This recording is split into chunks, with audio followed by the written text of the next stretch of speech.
7 जनवरी 2024 सफला एकादशी के दिन करीब इन 3 गज केसरी योग बन रहे हैं दोस्तों।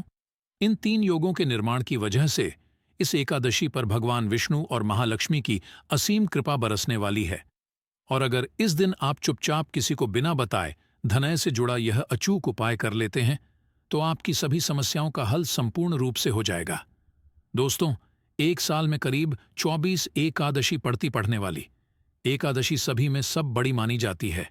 इसलिए इस दिन से जुड़ा यह अचूक उपाय आपकी हर परेशानी को हल कर देगा, चाहे वह धन को लेकर हो या सेहत या संतान की प्राप्ति को लेकर।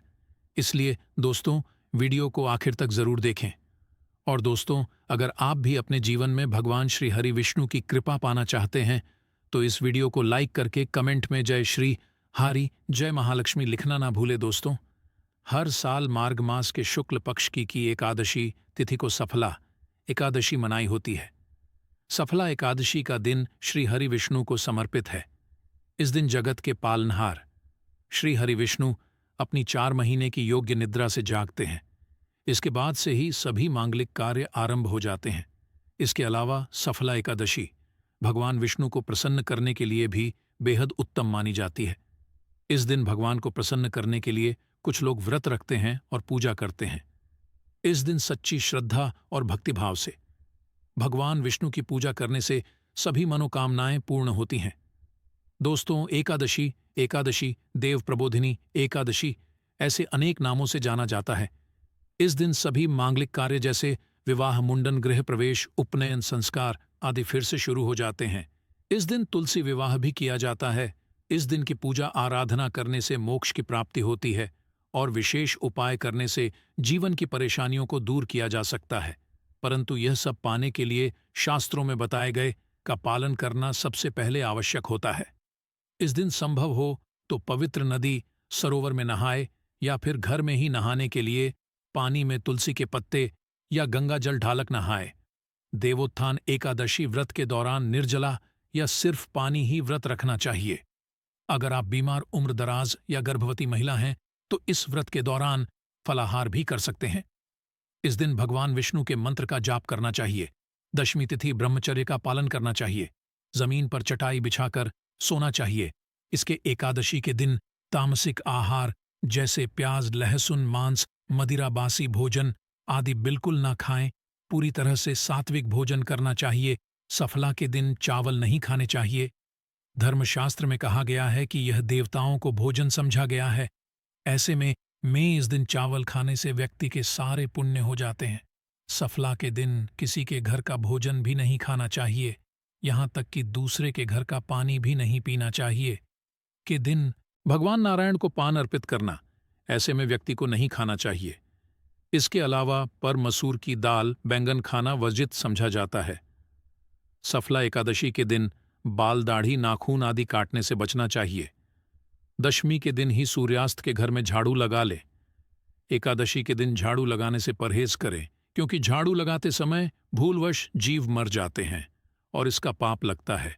इस व्रत का संबंध 3 दिनों की दिनचर्या से है। उपवास के दिन से एक दिन पहले दोपहर में भोजन लेने के उपरांत शाम का भोजन रहन नहीं जाता, ताकि सुनिश्चित हो सके कि अगले दिन पेट में कोई अवशिष्ट भोजन ना बचा रहे। एकादशी के दिन उपवास के नियमों का कड़ाई से करना होता है और अगले दिन सूर्योदय के बाद ही उपवास समापन करना होता है। एकादशी तिथि पर तुलसी के पत्ते भी मत छुए। एक दिन पहले ही तोड़कर रख ले। इस दिन तुलसी के पत्ते खाने भी नहीं चाहिए। भगवान श्री हरि के मंत्रों का जितना ज्यादा हो सके उतना जाप करें। भाग्य को मिलेगा और भगवान श्री हरि को। इस दिन पान, सुपारी, लौंग, नारियल, पीले रंग की मिठाई आदि जरूर दें। इससे वे प्रसन्न। इस दिन भगवान विष्णु के मिश्रित दूध से अभिषेक करें।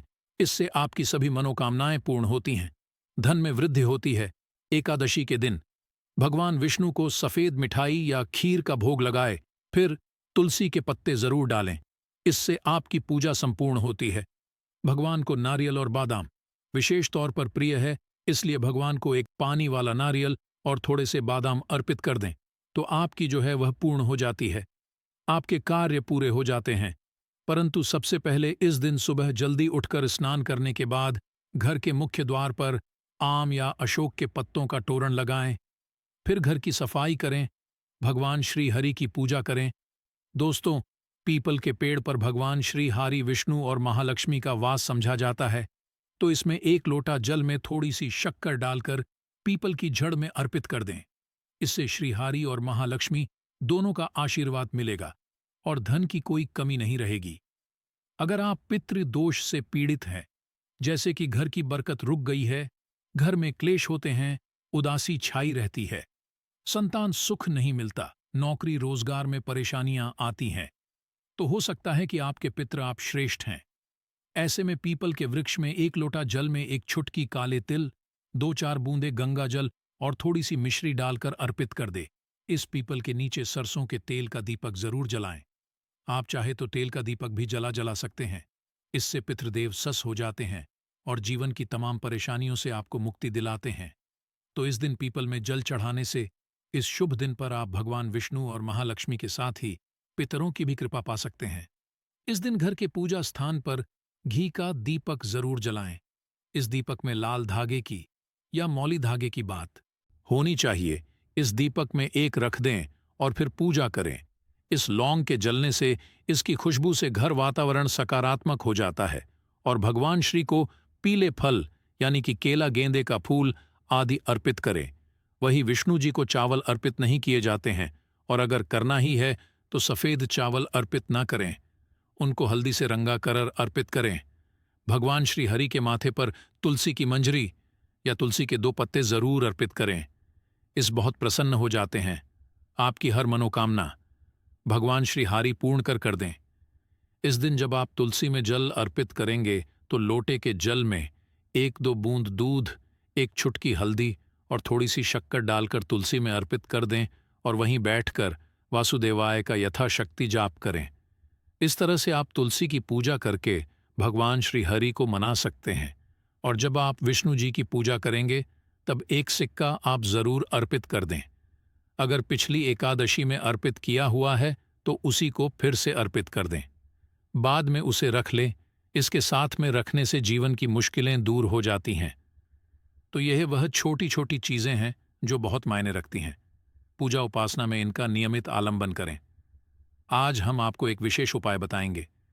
एकादशी पर धन प्राप्ति की कामना से कुछ उपाय किए जाते हैं। महालक्ष्मी को प्रसन्न करने के लिए धनिया का एक खास उपाय किया जाता है। धनिया के नाम में ही धन है। धनिया धन की देवी महालक्ष्मी को है। थोड़ा धनिया अपने घर के पूजा स्थान पर पूर्व दिशा में मिट्टी के पात्र में रख दे। इससे घर में खुशियों का वास बना रहेगा। जीवन में खुशियां आएंगी, खुशियों को नजर नहीं लगेंगी। अगर हाल ही में अपने दिवाली के समय इसे रखा है तो फिर आपको बदलने की आवश्यकता नहीं है। उसी में 2 दाने और डाल दीजिए। अगर आपने दिवाली पर धनिया का पौधा नहीं बोया है तो इस एकादशी की रात में किसी गमले या मिट्टी के बर्तन में मिट्टी कर थोड़ा धनिया बो दे। उसमें 1 सिक्का डाल दें, फिर उसमें पानी डालकर रख दें। द्वादशी तिथि पर उस सिक्के को उठाकर अपने पर्स में रख सकते हैं और जो धनिया उगेगा उसे प्रसाद के रूप में ग्रहण करें, खाने में इस्तेमाल करें। इससे घर में समृद्धि आएगी। धनिया कितना उगता है वह बताएगा कि घर में कितनी समृद्धि आएगी। दोस्तों, धन संबंधी मुश्किलों को दूर करने के लिए और एक उपाय आप कर सकते हैं। इस दिन शाम को पीपल के वृक्ष में नीचे धोखा दीपक दीजिए। दीपक में चावल का 1 दाना भी डाल दे। ऐसा लगातार 3 या 5 एकादशी तक करिए। धीरे धीरे आपके जीवन से दुख परेशानियां दूर होती चली जाएंगी, खुशहाली आती जाएगी। दोस्तों, बेल वृक्ष में मां लक्ष्मी का वास होता है। जिस घर में बेल वृक्ष होता है वहां पर मां लक्ष्मी की कृपा बरसती है। तो अगर आपके घर के सामने बेल है तो बहुत ही अच्छी बात है। आप वहां दीपक जला सकते हैं। फिर मां से दुख दर्द का कठिन करें। दोस्तों, बेल वृक्ष में मां लक्ष्मी का वास होता है। जिस घर में बेल वृक्ष होता है वहां पर मां लक्ष्मी की कृपा बरसती है। तो अगर आपके घर के सामने बेल है तो बहुत ही अच्छी बात है। आप वहां दीपक जला सकते हैं। फिर मां से दुख दर्द का कठिन करें। धन समस्या को दूर करने की प्रार्थना करें। घर परिवार पर कृपा बरसाने की प्रार्थना करें। कुछ एकादशी तिथि तक लगातार यह उपाय करें। हर मुश्किल आसान हो जाएगी। कोई भी संकट परेशानी आपको छू नहीं पाएगी। भगवान विष्णु की कृपा पाने के लिए सफला एकादशी के दिन स्नान करते समय पानी में एक चुट्टी हल्दी डाल ले। इसके बाद स्नान करें और पीले रंग के वस्त्र धारण करके भगवान विष्णु की विधि विधान साधना करें। सफला एकादशी दिन श्रीहरि का सबसे पहले गाय के दूध से और फिर शंख में गंगा जल भरकर स्नान कराएं। इसके बाद उन्हें पीले रंग के वस्त्र अर्पित करें। मान्यता है कि सफला एकादशी के दिन ऐसा करने से भगवान विष्णु का विशेष आशीर्वाद हासिल होता है।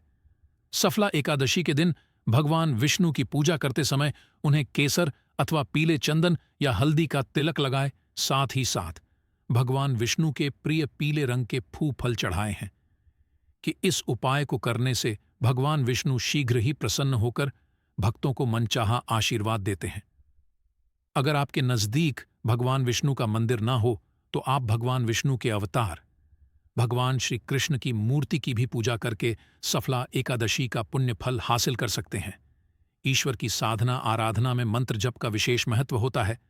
ऐसे में आज देव उत्थान एकादशी के दिन भगवान विष्णु की पाने के लिए ओम नमो भगवते वासुदेवा नमो मंत्र का जप जरूर करें। यदि संभव हो इस मंत्र का जाप तुलसी या पीले चंदन की माला से करें। धार्मिक और पौराणिक मान्यताओं के अनुसार पीपल के पेड़ में भगवान विष्णु का वास होता है। ऐसे में सफला एकादशी के दिन पीपल के पेड़ में जल जरूर अर्पित करें। मनोकामना की पूर्ति के लिए इस दिन दूध मिला हुआ जल भी पीपल में चढ़ा सकते हैं। अगर आप सफला एकादशी की पूजा का पूरा फल हासिल करना चाहते हैं तो इस दिन भगवान विष्णु की पूजा में शुद्ध घी का दिया जरूर जलाएं। साथ ही भगवान विष्णु को अर्पित किए जाने वाले प्रसाद में तुलसी के पत्ते जरूर रखे। मान्य थे कि तुलसी भगवान भोग ग्रहण नहीं करते हैं। तो दोस्तों, आपको हमारी वीडियो कैसी लगी हमें कमेंट में जरूर बताइएगा। साथ ही वीडियो को लाइक करके चैनल को जरूर सब्सक्राइब कर लें।